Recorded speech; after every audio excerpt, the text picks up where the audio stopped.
अध्यात्म चैनल में आप सभी का स्वागत है। दोस्तों, श्रीमद् भागवत गीता का श्री भगवान का ऐश्वर्य से आपको मैं आज एक श्लोक बताऊंगी, जिसमें बुद्धि और ज्ञान से संचय मोह मुक्ति का, इसके बारे में श्री कृष्ण भगवान क्या कहते हैं आपको बताएंगे। बुद्धिर ज्ञान समोह क्षमा सत्यम दमः शमः सुखम दुःखः भव अभावो भयम चाभ्यमेव च अहिंसा समता तुष्टिस्तपोः दानं यशो असय यशः भवति भावः भूतानां मत एव पृथ्वीविद्धा।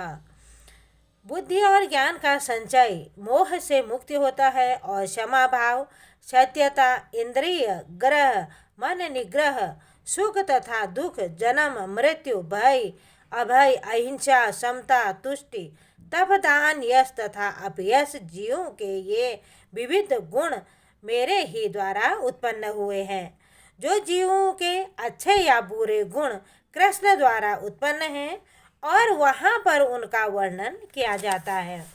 तो बुद्धि का अर्थ होता है निरसीर विवेक करने वाली शक्ति, और ज्ञान का अर्थ है आत्मा तथा पदार्थ का ज्ञान होना।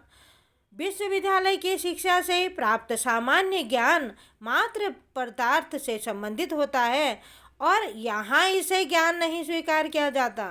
ज्ञान का अर्थ है आत्मा तथा भौतिक पदार्थ का अंतर को जानना। आधुनिक शिक्षा से आत्मा के विषय में कोई ज्ञान नहीं दिया जाता है, तो केवल भौतिक तत्वों तथा शारीरिक आवश्यकताओं पर ध्यान दिया जाता है। उसी के फलस्वरूप शैक्षिक ज्ञान पूर्ण नहीं है। इसके संशय तथा मोह से मुक्ति तभी प्राप्त हो सकती है जब मनुष्य झिझकता नहीं और दिव्य दर्शन को समझता है। वह धीरे धीरे निश्चित ही रूप से मोह से मुक्त हो जाता है और हर बात को सतर्कतापूर्वक ग्रहण करता है। आँख मूंद कर कुछ भी स्वीकार नहीं करना चाहिए। क्षमा का अभ्यास करना चाहिए। मनुष्य को सहिष्णु होना चाहिए। दूसरों के छोटे छोटे अपराध क्षमा कर देना चाहिए। सत्य का अर्थ है कि तथ्यों को सही रूप में अन्यों के लाभ के लिए प्रस्तुत किया जाता है।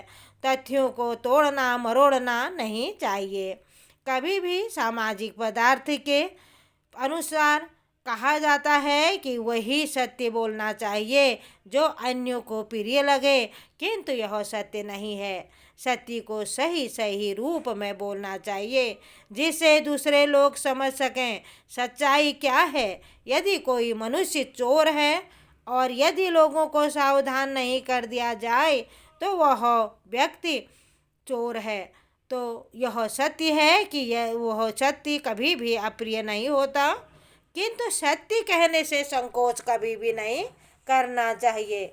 सत्य की मांग है कि तथ्यों को यथारूप में लोकहित के लिए प्रस्तुत किया जाता है और यही सत्य की परिभाषा है। धन्यवाद।